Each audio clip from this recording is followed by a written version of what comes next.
I'm back. First video of the new year. I hope everyone had a happy holiday, because I sure did. I actually received a new headset for Christmas, so if you're wondering why the audio sounds a little different, now you know. You're probably wondering where I've been for the last 3 or so weeks. Well, before my absence, I announced on Tumblr that I'd be going home for the holidays and that I would not be posting videos during that time. I was, however, able to record audio during my time away. So by the time I returned from my vacation, I already had 2 videos ready to edit. So, Applejack. For the months of November and December, we were treated to a 2-issue story arc starring Applejack titled The Good, the Bad, and the Ponies. And as if a story starring Best Pony wasn't good enough, this comic was also handled by Katie Cook and Andy Price, who are my favorite duo of the IDW series. Across the 14 issues that they've written prior to this, they've had a nearly flawless track record. So you can imagine my excitement after hearing that they will be doing a story centered around my favorite character in the entire MLP series. And when I read the concluding issue on Christmas Eve, I was really conflicted. Conflicted? What do you mean, Sketchy? I'll get to that, but first, what's the story? We start off in a distant western town known as Cantor Creek, where Chili Pepper, the owner of its prosperous ranch, has gone missing, and so the citizens of Cantor Creek call upon one of his relatives to help them out, his great-grandniece, Applejack. Upon her arrival to Cantor Creek, Applejack learns that the town has been routinely harassed by a group of bandits led by a bull named Longhorn. Longhorn wants to gain control of the town's prized ranch, because whoever controls the ranch controls the town. And with Chili Pepper, the current owner of the ranch, out of town, and with no deed to the property on record, he could pretty much take the property and control of the town. Only Applejack is standing in his way. What ensues is a struggle to see who can drive whom out of town. I want to start this on a positive note, so let's talk about all the good stuff first. First of all, the art. As always, Andy Price never fails to impress. The distinct look that he gives to the characters and backgrounds seems radically different from the show, but somehow it fits. The dynamic perspectives and panel designs allow for some really good dramatic scenes, and the exaggerated character expressions offer for some really good comedy. As for the writing, the dialogue was well done, and it made use of the characters that were involved in the story.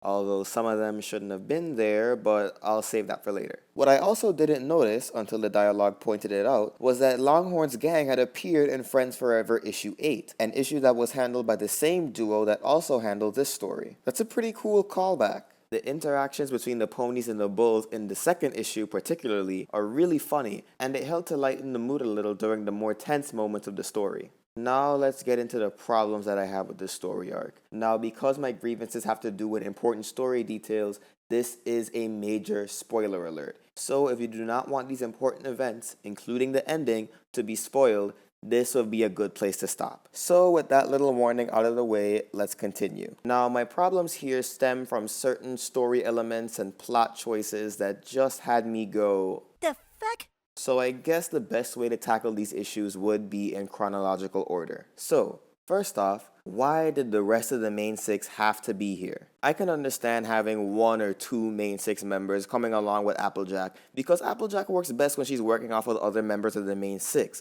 But the entire main 6 though? Rainbow Dash and Pinkie Pie especially, those 2 didn't contribute a single thing to the narrative. This isn't the first time we've had this problem either. A huge criticism of Season 4 of the TV show was that the main 6 were unnecessarily present for a lot of the early episodes. At maximum, 2 main 6 members would have been enough for Applejack to take along with her. And if this were the case, I would prefer for it to be Rarity and Fluttershy. Rarity because she's met Longhorn and his gang before, and because she works well with Applejack in general, and Fluttershy because 1, we haven't seen much of her and Applejack interacting together aside from Bats and the beginning of Keep Calm and Flutter On, and her gentle nature towards the situation would have been a nice foil to Applejack's more get her done type of attitude. So, moving on.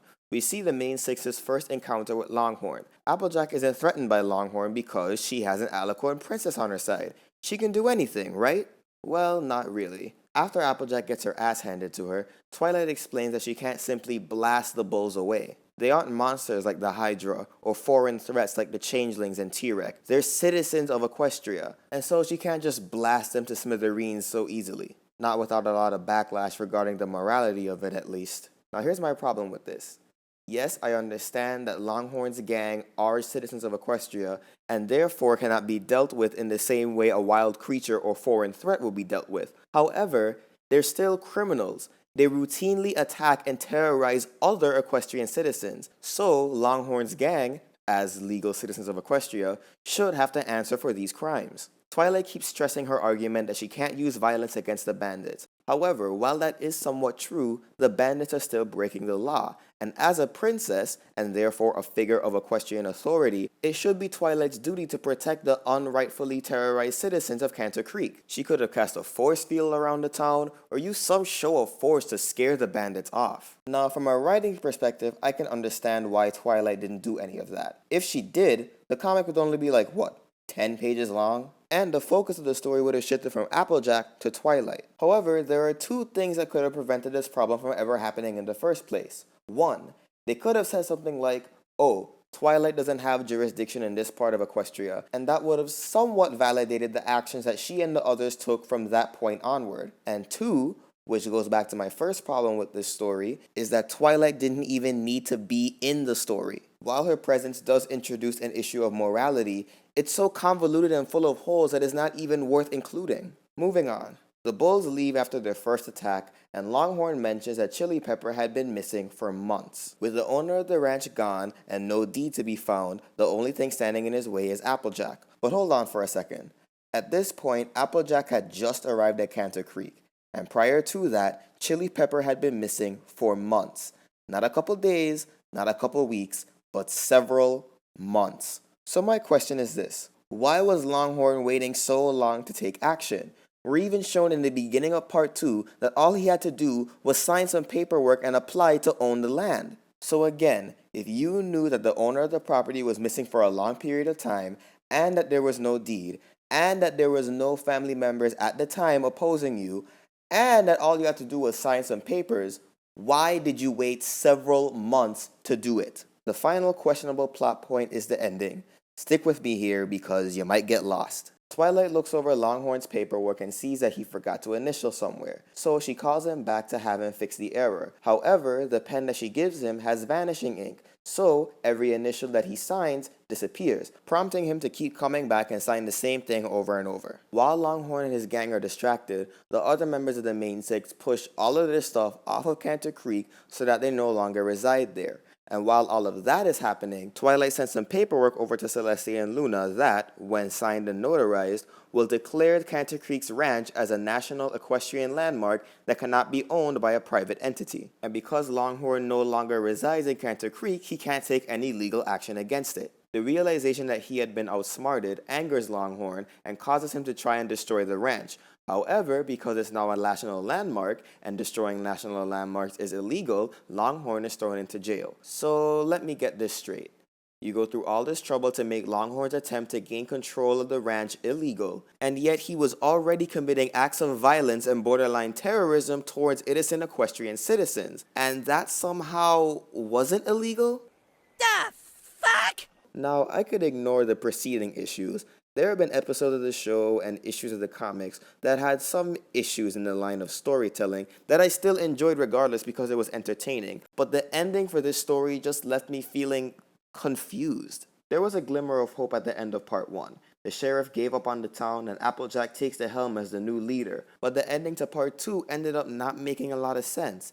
And plus, what happened to Grand Uncle Chili Pepper? We don't know how or why he left the town. It's speculated that Longhorn had driven him out, but it was not confirmed by neither him nor anyone else. And part of me really wants to like this story. It stars my favorite character, and it's done by my favorite duo on the IDW team. I love Katie Cook and Andy Price's work. 4 of my top 5 stories in the main series are done by them, but I can't play favorites. As good as the art, humor, and dialogue were, it wasn't enough to compensate for the plot holes and bad ending. And because the ending left me confused rather than entertained, as much as it pains me to say this story arc was Cook and Price's weakest so far. Especially compared to their previous 2-parters, Zen and the Art of Gazebo Repair was a fun comedic romp that gave me a little bit of insight into Big Mac's psyche, and nay anything gave some more background to Shining Armor and Cadence's relationship. They can't all be home runs though. Well, at least the next story arc will be another two-parter by Katie Cook and Andy Price, so we'll get to start fresh with a new story. So what did you think of the good, the bad, and the ponies? Let me know in the comments below or send me a message on Tumblr. Until next time, keep it sketchy, folks.